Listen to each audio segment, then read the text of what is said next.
Here we go. Let's do this. We've got one life, one shot.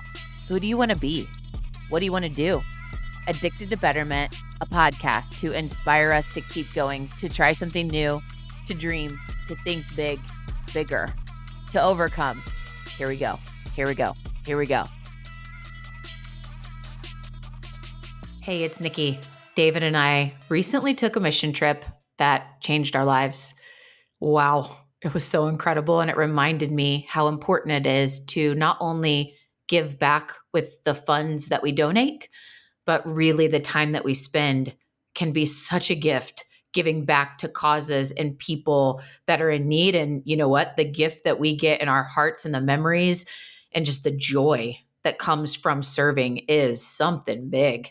So David and I brought along some of our new friends that we built this home in Ensenada, Mexico with. Man, fast friendships get made when you are in the trenches with others in an immersive environment, making change happen in a huge way. I'm excited for you to hear the story, and I encourage you all to think about how to up the bar on giving back financially and with your time, and getting your people, your closest people, your work people, your close friends involved with you. There's just no better way to build a relationship.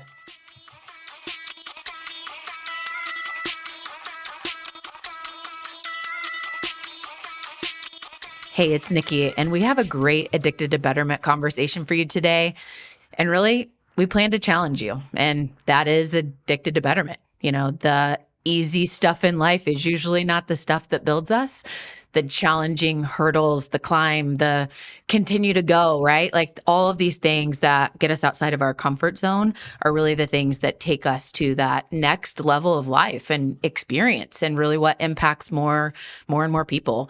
Today's episode really takes a hot twist. Many voices of amazing new friends of ours will be shared today, and we're debriefing on a recent experience that quite truly was one of the most impactful experiences of my life. I forgot to pack the Kleenex for this conversation. I'm sure I might need them. Really touching experience and very fast friendships built. Years back, I was inspired by some friends who would go on mission trips to build homes for the poor. And I had many nudges to get involved. And then a mentor and friend of mine that I really look up to, Marsha Barnes, was one of the final pushes to inspire me and my husband, David, to get involved with Homes of Hope. So that will be the organization that we are coming from today to share this experience. And what I thought it would be is an investment of time to go do what I was called to do, right? And that's true. And really what I came back with was the impact was so much bigger than I could have ever imagined on me. It was such a gift to be there and to be able to have that experience. And like I said, it's like already getting emotional talking about it, but it was quite a deposit of just a gift that I never even thought could be at the level of what it would give to me, but that was not the intention going in. And wow, there's so much behind that we're going to dive into today and hear from everyone's perspective. So David is with me, of course, and then our new friends are Jason Moore, Travis Howard, and Cole Holmes. So not only is this a hot twist of like the story and the fact that we're going to challenge you to reflect and figure out how you can take action as well as a leader that is really making impact on service, but we're going to have 5 voices on here today and just lots of different perspectives. And you know, I think here's the challenge is, how are you, listener, leader, how are you serving? And the importance of both the time and the money for service. Like, I think a lot of times it's like, it's easy to write a check, sometimes hard, right, to write a check, but also it's both the time investment and the money investment, reflecting on like, how are you doing that now? And how could you level up, you know, what you are doing to pour into the service bucket of what we're called to do? So I'm about to turn it over and open this conversation, but I want to remind you that we met to build a home for the service project in 48 hours. And I feel like we're friends for life. It's kind of interesting. It's like this immersive experience. And now we have these great friendships. And so here's the thing as a leader, imagine if you're in an immersive experience with people you already know, your people that work alongside you, your team members, and you go and you do this immersive experience that created strangers to like hug it out, friends for life. As a leader, the best way you can drive engagement and propel culture forward is service. And so we want to prove it to you. Maybe you're like, yeah, but I hope we even go deeper in that. So let's get started. So excited to be here. I want to really go back with each of us to hear, when did service become a part of your life commitment? When did service become a part of your life commitment? So I'm going to kick it over to Travis. Travis, I'd love to hear, when did service become part of your DNA? Well, Nikki, I think it's really a two-part answer there. My wife and I in church have served and done different things there, but I don't think that really took it to the level of going out and serving with Homes of Hope for the first time in 2019. I think doing the weekly service just becomes kind of routine whenever you're doing it sometimes. Whenever you go out and get involved in a project like this, and you really see the impact that it has on not only the other family that you're going out to serve, but on yourself, that really, for me, the very first time I went on this trip in 2019, that was a turning point for me, that for the rest of my life, I am going to do something like this, to get involved, to make service a priority in my life and my wife's life. That's good. That's so awesome. David, I'd love for you to chime in on when it really became part of just who you are. First off, I grew up in the Midwest. I would say lived what I would consider now a very privileged life. I wouldn't say I always considered it that way, but the very first time I got invited to a mission trip to Haiti, and I don't remember what year it was or how old I was, but to see people live in a way that I didn't even know was possible. And it shook me. It shook me to my core. And obviously, I'm much cooler than the other three guys on this episode with us. And thank you guys for acknowledging that. But I come back thinking I have it all together, and my emotions were rocked. I couldn't even speak in public without breaking down and crying, and I'd never done that before. Suddenly I just saw eating dinner at the kitchen table differently. I saw going to restaurants differently. I saw walking through the grocery store differently. So since then, service has always been a part of me, and it changes me every time. Every single time I come back a different person. So, and I do consider these guys some incredible friends, even though it's fast friendship.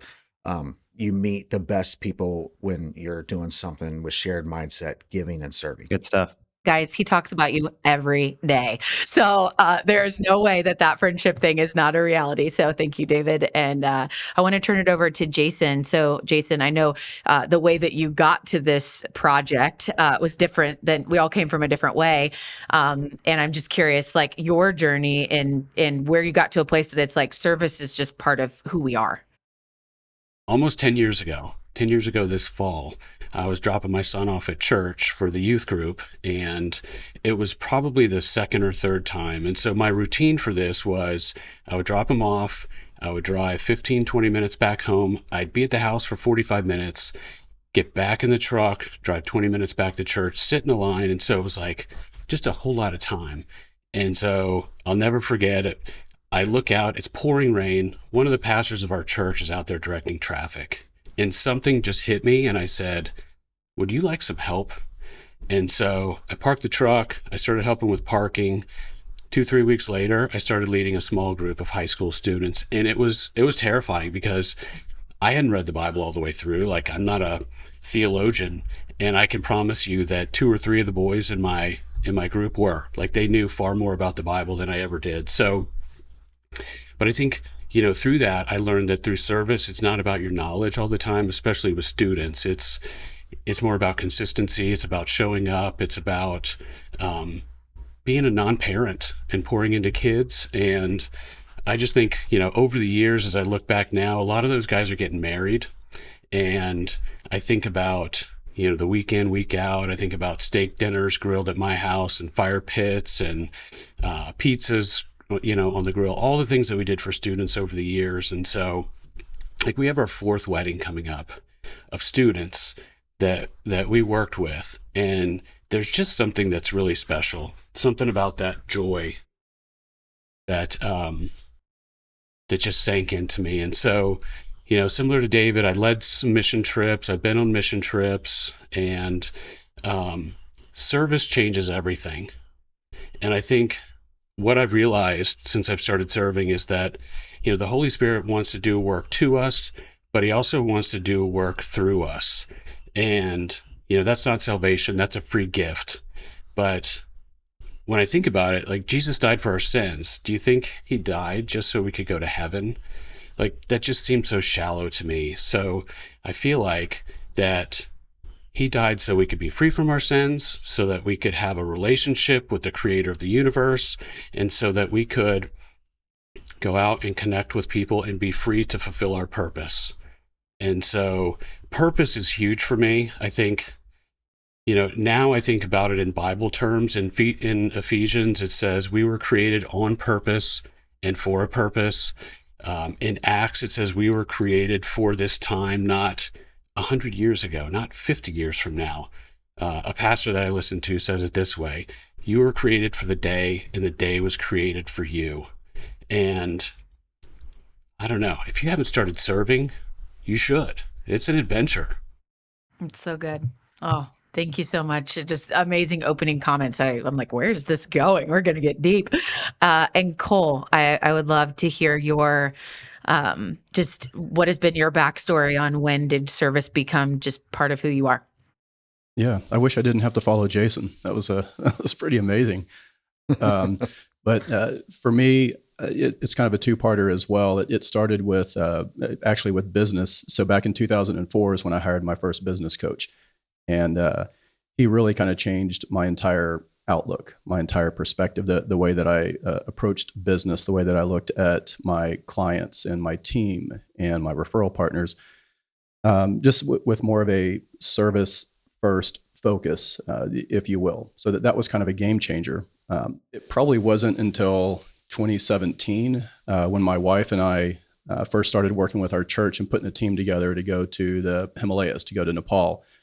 And that was, much like the trip that we all met at down in Mexico. That was a huge game changer for me, because I got to see, like David was saying, I got to see how some people actually lived. And golly, that was just being there. It was a 3-day trek up into the village or villages that we're going to serve in. And one of the things that was kind of a curveball for me is right before we left. So in Nepal, it's still considered illegal to convert, right? So you can't try to. There's no evangelism. There's no conversion or anything like that. So we actually had to surrender our phones.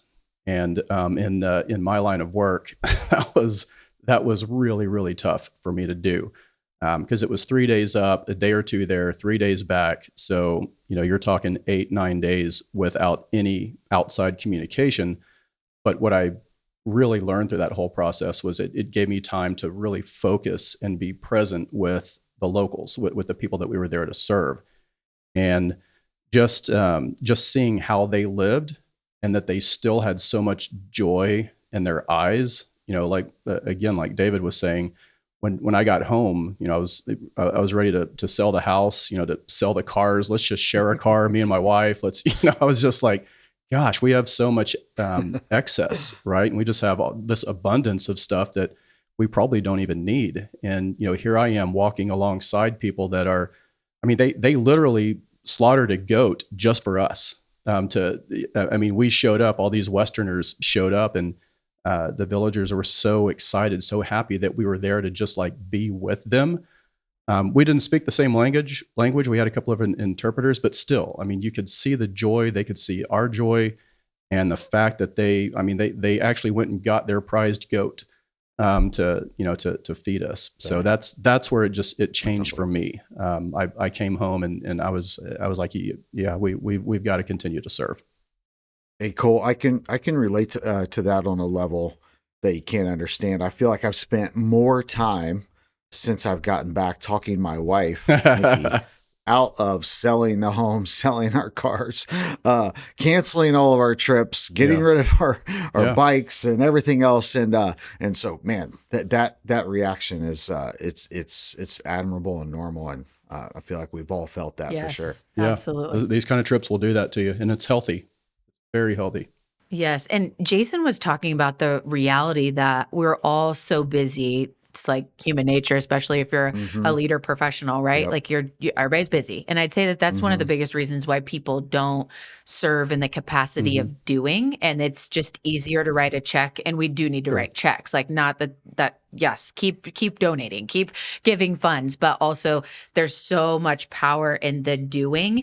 And I think there's nothing that will move you, me, us forward in service than to be immersed in the need, whatever the need is. If the need is, hunger or, elderly or whatever, if you're in it, nothing can transform you or create influence or impact than if you're in it, right? So that's what we're really inspiring today. And I think many times people will say, and I've been at this place in my life, how do I pick? How do I pick where to spend my time? There's so many issues, and you might get paralyzed by what to do because there's so many. So that's my next question for the group here is like how to pick the causes you support, particularly those that you invest time in. And then how did Homes of Hope become one that you picked?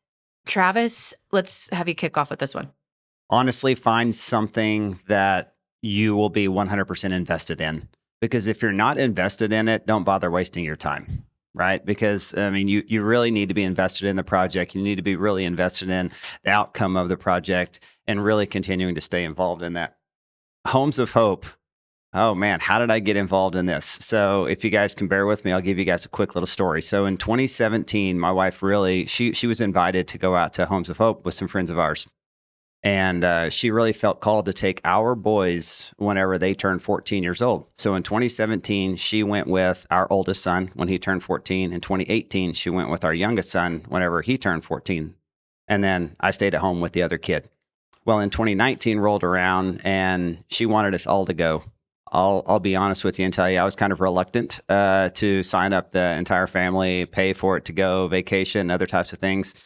But obviously, whenever I got out there, I really saw firsthand myself the impact that we get to have on other people, the friendships that we get to make.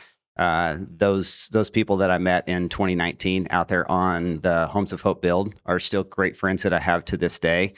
And I've, just like I said just a minute ago, I am 100% committed to this project, to this service, to this organization. It has transformed my life. It has created friendships, not only for other people like us who have gone out on other builds, but also with missionaries that are out there on the field there in Mexico that we continue to stay in contact with to this day. And those people, we don't want to forget about them as well because they need all of the love and support that we can give them, whether it be just financial support, whether it be emotional support, whether it be just picking up the phone and talking to them because they need all the support they can get. So for me, it's find something that you're going to be 100% invested in and roll with it. So Travis, real quick, you said that you were super reluctant to go when your wife was trying to. Yeah. I'm curious because I think we can all relate to that. We've talked about being busy. Tell me why. Why were you reluctant? I'd like to dive into that for a second. This is a trip where you're going out and you're spending your own time and you're spending your own money. And then if you haven't been there and you haven't done that, you're like, man, I'm spending my time, I'm spending my money, I'm spending my vacation time Mm-hmm. on going out and working. Mm-hmm. And, I think most of us would be like, I want to spend that time on the beach, with a drink in my hand, Mhm. just, doing whatever I want to do that's for me. Right. So yes, I was reluctant. I was like, man, I really just didn't want to go out and spend my time, my money, and just my efforts on something that was going to my vacation time on something that's going to cost me money, just because I honestly didn't know. And I can tell you firsthand in doing this now 6 times that there's multiple other families that I have worked alongside with and built alongside with over the last 5 years who have the exact same experience as me. And I see them back there with me the following year and the following year, and the impact that it has on them and their family. It's just something that can't be measured, and we can't really talk about over a microphone and honestly tell you how much of a life impact it is. That's good because I feel like we could all relate to that. Nikki and I felt the exact same thing. I mean, up until the few days before, we're even still thinking about, oh, is this going to work? Is this not going to work? I'm curious, Jason, Cole, did you guys have any like reluctance, like tempting? Oh, that same exact thing. It's my time, it's my money. I could be using it going to the beach and having a cocktail. Did you guys experience any I know of that? I did. And I guess the best way to illustrate that for everyone is Travis is my business partner and good friend of many, many years. And he's actually been asking me to go on this trip for a little over 4 of those years. So it's, but there's something called the perspective gap. And it's where, it's where you're trying to explain this experience. You're trying to explain this feeling to someone to get them jazzed up about it. But that perspective gap is they haven't experienced it. So they're psychologically, mentally, they kind of underestimate what that experience might be. And the best way I can explain something like that is, I knew what Travis was doing was amazing. I knew he was excited about it. I knew he was helping people. I mean, all of that resonated, but I didn't have the actual experience. So it's, in simple terms, it's almost like when a friend or a friend's parents of yours show you pictures of their grandkids or their kids. It's like, I mean, and I don't know if it's just me, maybe I'm a turd, I don't know, but I see how excited they are. And I know that that's really special, but it's not as special as seeing my kids. Right. So it's like, I don't get as excited when somebody's showing me those pictures. So there's a bit of a perspective gap there. So yeah, I obviously had been not reluctant. It's just, I was like, yeah, that sounds cool. I want to go serve, and I probably should do that, and whatever. But it wasn't until I actually finally went. And I'll add to what Travis said is to get involved in something that you're 100% going to be involved in, and I agree with that. But I would hate for that to hold someone back from trying something before they know, right? That's good. And Travis obviously was a little reluctant there. He didn't know he was going to be 100% invested. And I'm telling you, I saw a changed dude the first time that he came back from that back in 19. And he's just been jazzed up about it every single year. He's gone multiple times in some years. So it's pretty amazing. But yeah, that's the short-ish long answer to your question of was I reluctant? And I'll let Jason jump in. It's a trade-off. I think, when I started serving, if you had asked me to become a student leader, I would have said, no, I don't have time. But God just made a way for that to happen for me. It fit right in my schedule. And then it started growing, and, it went from Wednesdays to sleepaway camps, and then it went to serving around Atlanta. And, after 10 years, somebody might look at what Denise and I do and say, how does that even happen? And I would say, I have no idea. It started with me trying to save some drive time. So, but it's just this adventure that you go through. And so when I think about what I could be doing, I think that's what sacrificial giving is. And so that's kind of the scope that I like to put it in with my family, because we do compare ourselves to other people, and we look at folks that are going on ski trips in the winter, and then they're taking awesome vacations, and that's great. But I have to remind them that, this is an adventure to go and serve, and we choose to go and do these things. And so it's not really what we're giving up. It's just, we're running the race set before us. Don't compare yourself to others, just focus on your race. And so somebody said it before, I think it's leading by example. I think that starts in the home.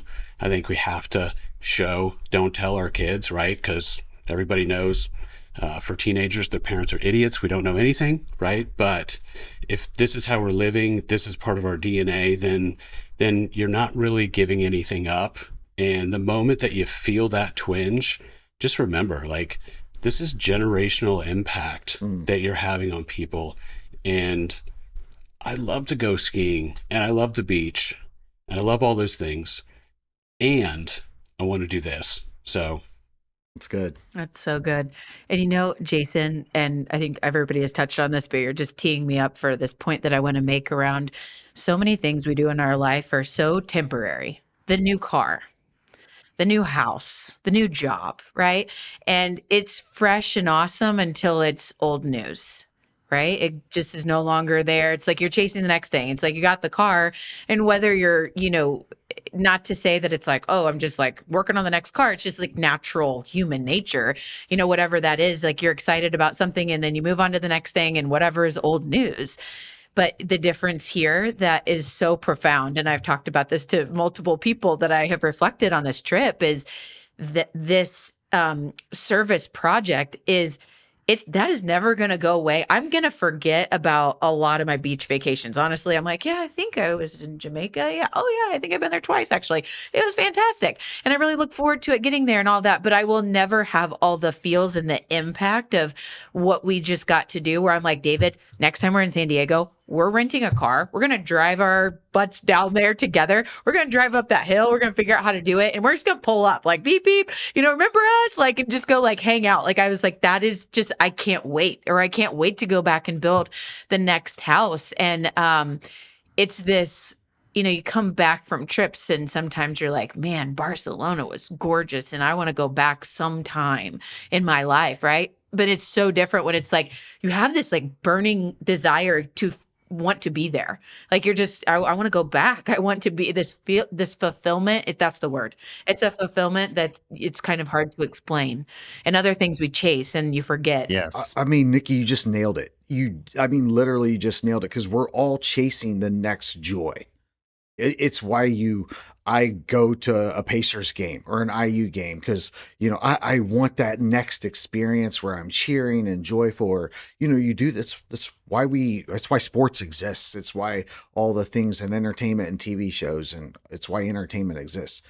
And this is the most organic, authentic feeling of that you can experience. And so it's hard to duplicate it, replicate it. You can't trump it. And yet we're always still seeking that next thing, the new car or the thing. I agree with that 100%. Yeah, it's like our hearts have this this intrinsic desire to serve, right? To pay it forward, and that's just in us. I think that's in all of us. And going to Jamaica is awesome. It fulfills a bit of joy or happiness, or going to the BVI. I mean, we've done some BVI trips where we sailed and it was just absolutely amazing, but nothing fulfilled the heart, which is kind of, your centerpiece, than this trip, or a trip very similar to this. I think that fulfills just this huge desire that our hearts have, and that's why you can't wait to go back. You guys just all nailed it. I was going to share this. Somebody said service changes everything. I think Jason said that in his so we all built this house together. And here in my house in Indianapolis, we hire everything done. We outsource most of the work. If the light bulbs need changed or the driveway needs, I'm joking a little bit, but and we hire it done. No, I do the same. I hire for the light bulbs, air filters. Thank you, Cole. But here we are building a home in this. The terrain was really difficult, and my wife Nikki's carrying plywood, sheets of plywood, and Travis and I are working on a roof, and I'm hammering and nailing and bending and I'm throwing boards around. Yeah, hitting Cole in the head with boards. But if I did something like that here, if I built a deck here, I'd be pissed. Why am I doing this? I'm wasting my time. I'd hire it done. Yeah. And yet there I've got blisters. I'm working harder than Travis, as we all know.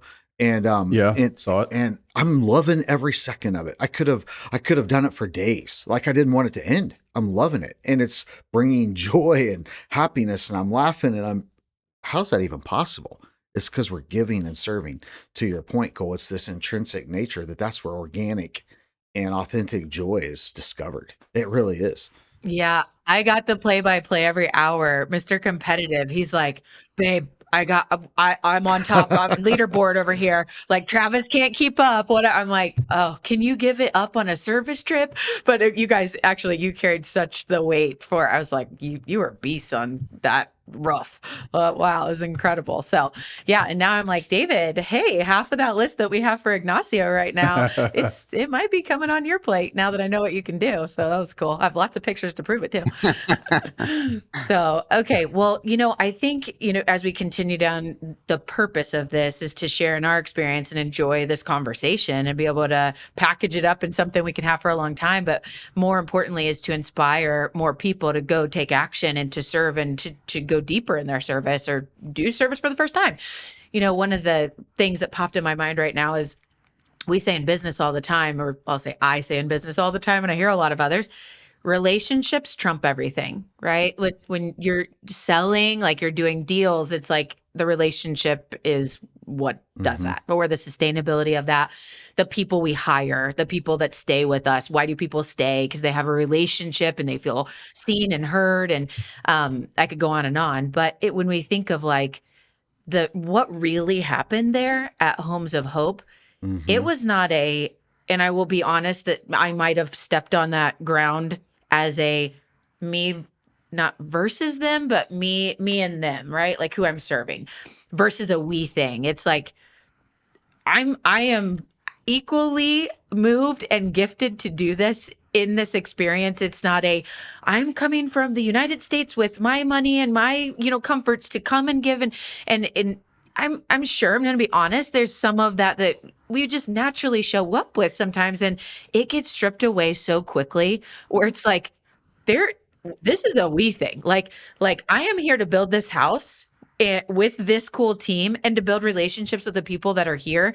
And man, I want so bad in a language barrier for you to know how much I appreciate your tamales, like that you made. I know how long that takes. Like, and I want to go shopping together, and I want to, and it's like we're all on the same playing field, and we walk away with like, we built the house, we did the deal, like got what we're here to get done.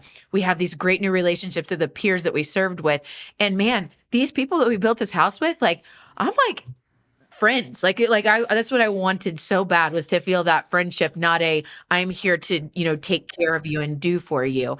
And I think the facet and focus of relationships through the surface projects, through who we serve, even if it's in your local community with something that you're passionate about with dogs, like it's not maybe a dog's a different example. Let's say with elderly, and that you're passionate about that. It's not I'm coming in here to check the box and do my service and I did this for you. It's like, man, like it's really the consciousness that we bring to like the relationship in that moment. And I think that there's a lot to be talked about there. So wherever we want to go with like relationships it's just so powerful. And this is a magnitude effort in serving together in all facets, right? So David, you want to comment on that? Yeah. So I heard on a podcast yesterday that if you set a goal or try to do something and you can do it alone, your goal or the thing you're trying to accomplish isn't big enough. And so this is something that you have to do as a team. And then to your point, understanding this brotherhood of humanity. It's not me looking down on you, or I'm up here and but this revelation that I just happen to be fortunate enough and lucky enough, and for whatever reason, God chose to allow me to be born in Indiana to great parents in a cozy home. But the reality is we are all humanity, and nothing makes me any better or worse than someone in a different place or perspective. And perspective, that's what happens. You gain perspective that these are our friends, these are our family, these are our people. And it's I think that revelation, the word that just keeps resonating in everything I'm hearing this is perspective. It gives perspective, and often that's kind of what for me gets out of whack. So be curious to hear what the others' thoughts on this is. I'll jump in on the relationship piece. And David, you mentioned the camaraderie. So if you can weave the two together, so the relationship, the camaraderie, and on our team, I think there was 16, 17, 18, something like that. So if you combine that with that heart's intrinsic desire, you've got like 16, 17, 18 hearts all coming together and all being fulfilled together for the common good of some people that are really needing it. And that was, I mean, that gives me some goosebumps. You know, it's just, I think that's where the power is you're fulfilling that need that all of our hearts have. It's all in there. When you get all those people together and they're doing something for someone else, man, it's amazing. It was incredible. Go ahead, Jason. I think for me, the way I approach this probably a little bit differently than others. I joined the board of a ministry. This is my third year now. And so YWAM Homes of Hope is one of our top 10. We have an annual top 10. And so our founder, Tim, read a survey that was done a few years ago that says that less than 1% of all Christian giving goes to the poorest, lost people in the world. And I think there's probably a number of reasons for that. One of them is when you give to somewhere where you can't see it, you just don't know. Am I making a difference? Does my hard-earned money make a difference in the lives of people, in the lives of the world? And so when I went to Homes of Hope, like the principle is, you know, you build the house, you turn over the keys, and you hand them a Bible. And my question was like, what's the kingdom impact? So at ROI, board members, we kind of fund the operations of ROI. We support, if people donate to us, it's 100% pass through to our top 10 ministries. And so we work with National Christian Foundation. We work with Calvin Edwards and Company, which is a philanthropic advisory firm. So if you were going to write a 7-figure check or you're a big organization and you want to give money and you want to know it makes a difference, you would go to Calvin Edwards. They would interview you. They would spend a bunch of time researching and doing all of these things. And so what we've done at ROI is kind of bake that down into a process that smaller ministries can do every single year. So every year they do a statement of faith and it is a measured outcome. So YWAM Homes of Hope, their measured outcome is $1.21 per day. They provide housing for a family. And it's a fairly small impact per dollar, but what it does is allows anybody to be able to give and see that they're making a difference. So we have this impact calculator on the website, and a story that I heard on social media. There was a college student.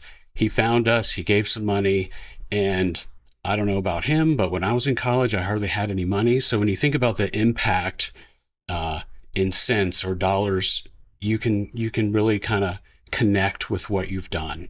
And so this young guy, he ended up connecting, separately with the ministry itself, and then he started working for them. And so I think that what we try to do is just kind of shine a light on the good things that are happening. Henry Blackaby once said that he was a missionary and a pastor, and he said that find out where God's doing good things and meet him there. And so YWAM Homes of Hope is doing that.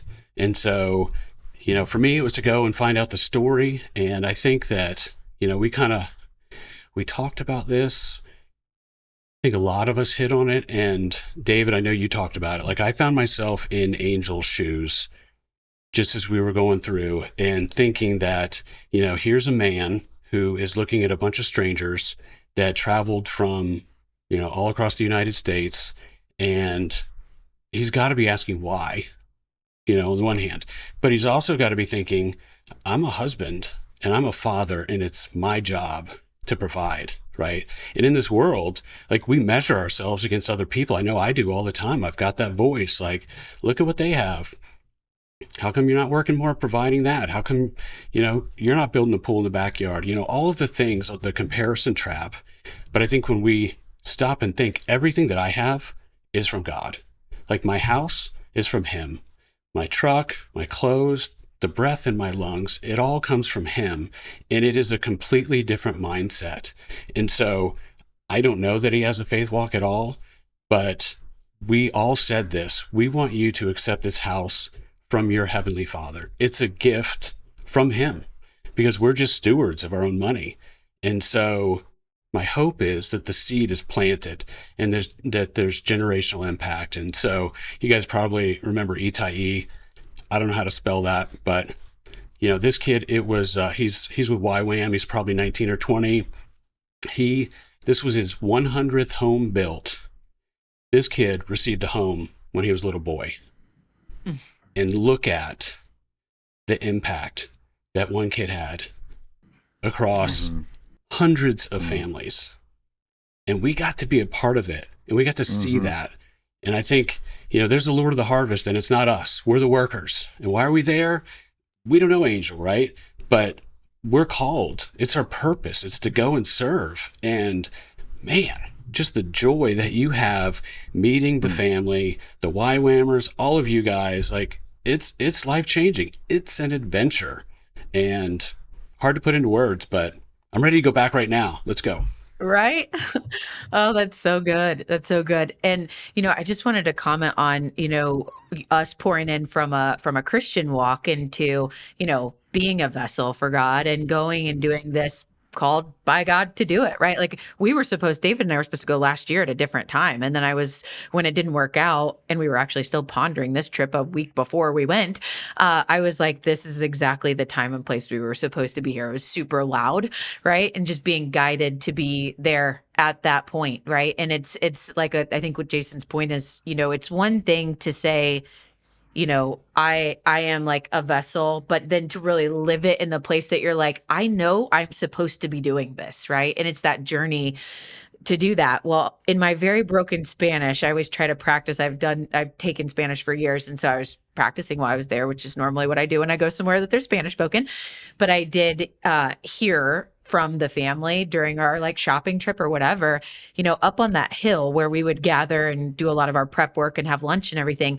There was this very small building, but that's a church. That was a church. And I was like, oh, that's a church. I mean, you could not tell. It did not look like a church, but I wanted to know about that. I was like, is that your church? And they were like, oh yeah, that's our church. I was like, how cool that it's like right there. And how do people get up that hill, like that are young or old, but okay. And then I said, how many people go to the church? And they said about 60 every Sunday. And then they have 2 gatherings outside of the Sunday per week or whatever. And there's like this common practice that when someone gets an improvement on their home or they get a new home, the whole church comes and does a prayer in the home. And I was like, all 60? And they're like, oh yeah. And I was like, wow. Oh, wow. So it was cool to hear that That's this cool. is their church and it seems like they're very connected there.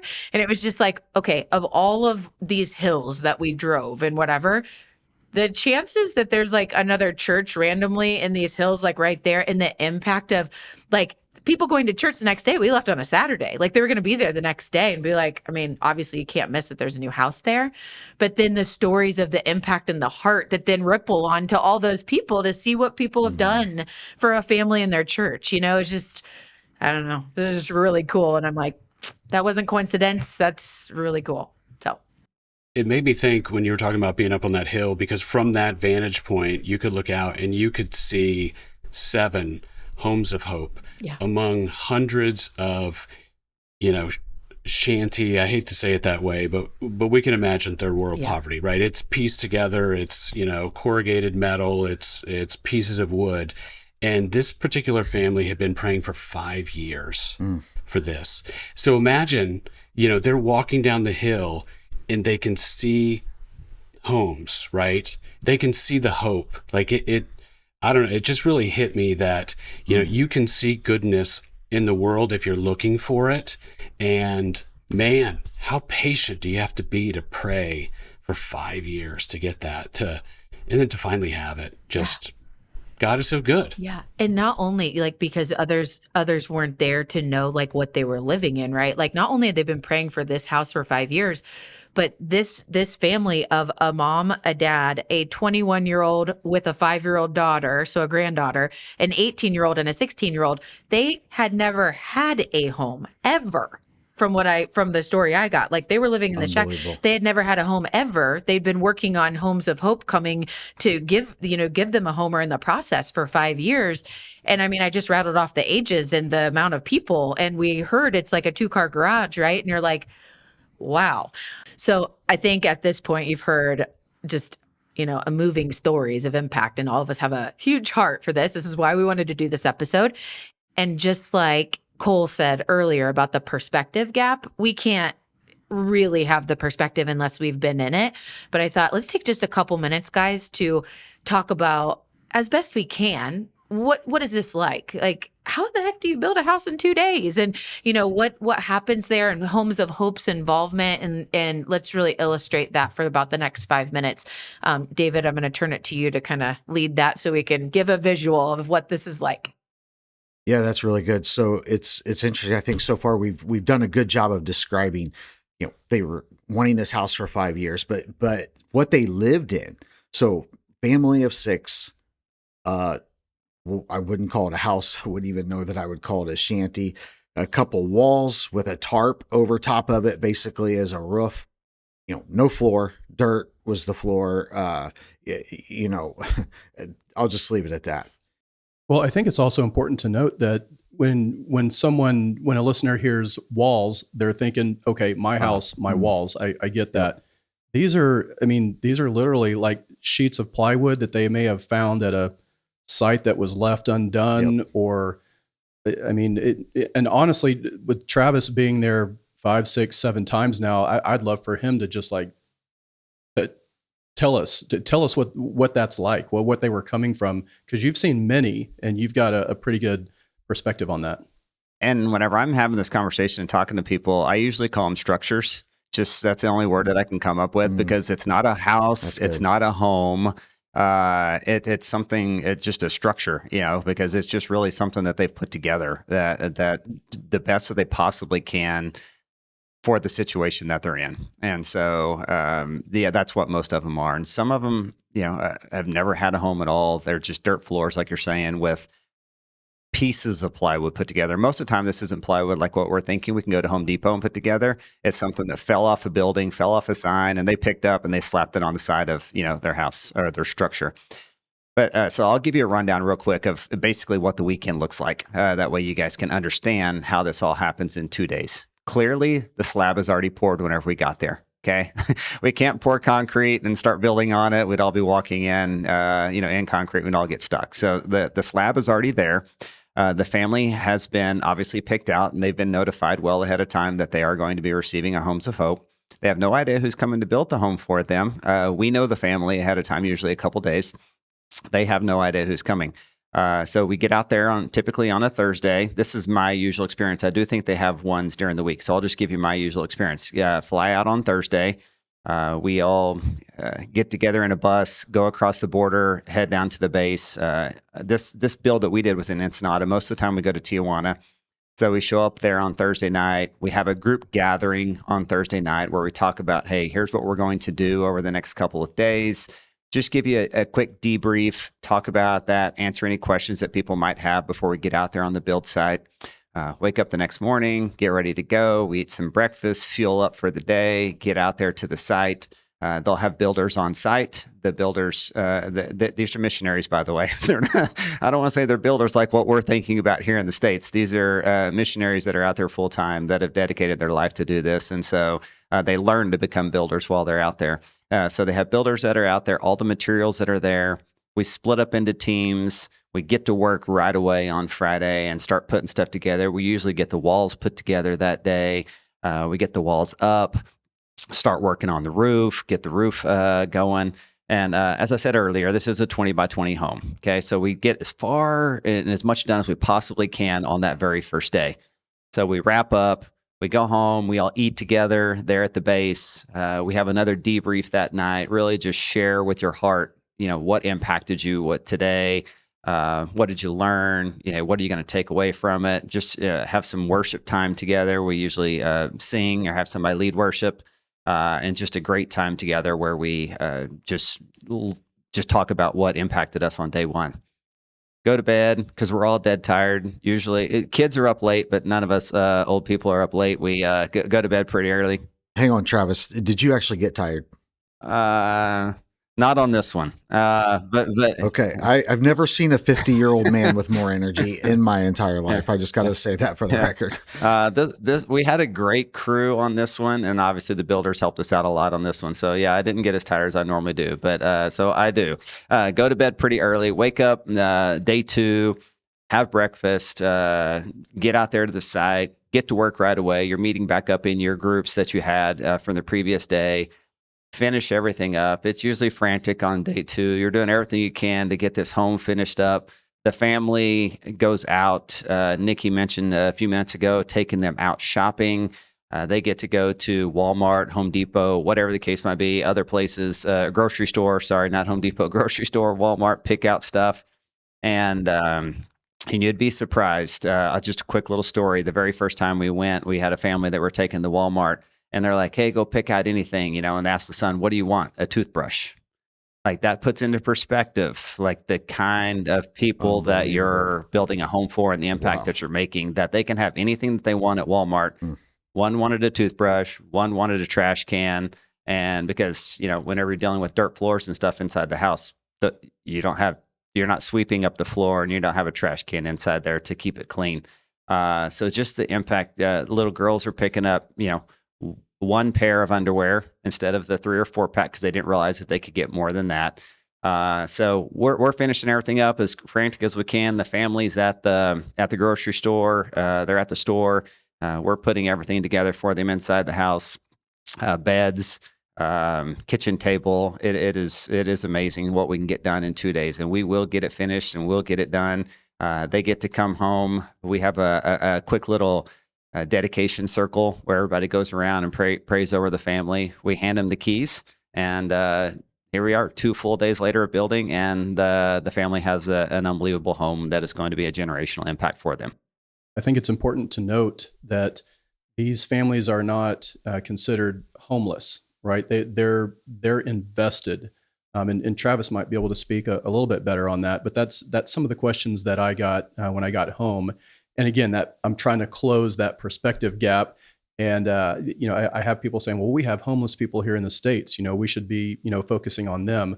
But it's really important to note that these folks are not homeless. They are working their butts off to build a structure for their family. And Travis, correct me if I'm wrong, they've actually purchased the land. But it takes about, I think, 7 to 10 years on average for them. They don't have the discretionary funds to make that land payment, to put food on the table and anything else. They don't have the extra funds to build the house as well. They're doing what they can on a piece of dirt. Is that right, Travis? Yes, Cole, you're absolutely correct. They are required to own the land because they do need to be vested in the transaction with us, right? So they have to own the land, and we will build on the land that they own. That's correct. Well, I would say we could do a full episode just on our experience outside that house, passing those keys. So much in that. But it was, the different areas of perspective on the reflection of all that served, and then the family and how they shared their experience. Oh, it was so powerful and such a gift. I'll never forget it. And I am so grateful that we all got to be here together today. And as we come to a close, I'll do a formal wrap up. But before I do that, I'd love to hear just popcorn takeaway really quick. We're speaking to leaders. We're speaking to leaders that are addicted to betterment. Think Mamba mentality, like constantly working on ourselves, being aware, finding better ways to be the person that we're called to be. And so I'd ask you just to succinctly share your challenge, your, what is it that you want to inspire that listener to consider as we wrap up? And I'll start with Cole. Your influence has a lot less to do with your position or title than it does with the life that you live or the life that you lead, right? So it's all about action. And I can't emphasize or underscore enough getting out there and serving and doing it with your team. If you're able to do that, nothing is going to build bonds, nothing's going to build relationships, nothing's going to build credibility any better than doing that. And that's what I'll say about that. Yeah, I would say, as leaders, we're always looking for those opportunities for team building. I think somebody said this before once or twice, but this is set up perfectly for that. I think with YWAM, you look at the facilities that we got to see in Ensenada and Tijuana is supposed to be even nicer. They've got campuses, they've got bunkhouses, you can stay in hotels, they've got pricing. This is a whole package that's specifically designed to make it easy, turnkey for you as a leader to pull together 20 people. If you pull together 20 people, you can fund the house, you can build it, and have a great team building experience. And then you walk away with generational impact. And I think that's the thing that nobody can ever take away from you. Hearing the stories of the people you work with, it just sticks. So I'd say look into it. I think YWAM is a tremendous operation. They're fully funded. They don't operate in debt. So all of all their campuses are paid for. So it's a smart move. Mm-hmm. Absolutely. I was so impressed by Homes of Hope's business model and just all the way that they operate was just so impressive. No wonder they got selected as a top 10. So yes, highly recommend check them out. And spoiler alert, we're going back in October. So if anyone wants to ask about the group that we're going on, please feel free to reach out to David or myself or any of us. So Travis is coming too. He just raised his hand for those of you that can't see him. Travis, so give us your key takeaway here for the leaders listening. Cole's laughing because he's probably like, Travis will be there. Like I'll show up and go. Yeah. So that's just the way that I roll most of the time.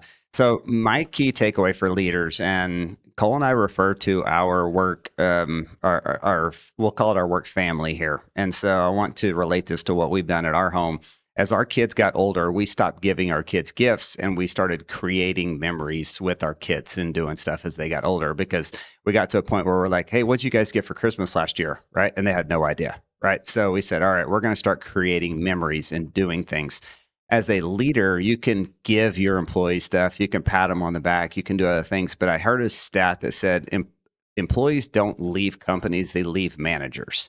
So, and in a world where we've gone remote and virtual, and it's really hard to connect these days, being able to get your team together and to create those memories with them where you're bonding your teams together, that's a challenge that I have for you, to do something outside of that work environment that is going to create lasting impact for you, every single one of your employees, and really bring you guys together and to gel. That's what I would say would be my encouragement and challenge to all the leaders out there. That's good. Do you know how many people work jobs for a decade or two and never talk to the people that they worked with for a decade or two?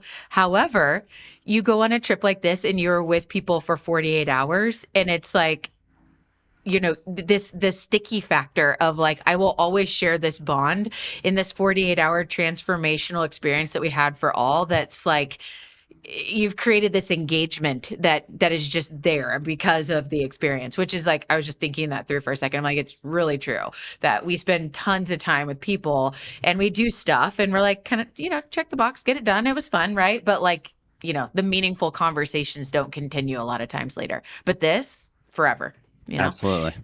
David, bring us home with your takeaway before we wrap up here. Man, perspective, you know, as a leader, it's generally what you're trying to change on your team is their perspective of work, their perspective of each other. As a father, it's where you're constantly trying to mold or change your kids' perspective. In relationships, if things are a little off, you're simply trying to change each other's perspective of how we see the situation or present your own. And I tell you, in my life's experience, and I feel like I have a lot, this is a genuine perspective alignment. It just gets your perspective in alignment. And when so for me, doing it with my spouse, there's nothing like the feeling of having that aligned perspective, seeing things the same, feeling the same, having experienced it together. So then, you know, take that as a family. If you lead your family and do it as a family, now your whole family, it changes your family's perspective. And then I guess even bigger as a leader, a team, an organization. You have a chance to change the organization perspective or team's perspective. And imagine a team, the dynamics, whether they be dysfunctional or functional or some version in between, you go on something like this that now everyone has a shared perspective and a shared mindset and come back and chemistry, communication, all of that is completely different. It can't help but be different. So that's the key takeaway. And every leader is paying and striving to achieve that, and paying lots and lots of money to achieve it. And I'm telling you, if you want to pay the money and achieve that goal and make generational impact, incredible opportunity to do it.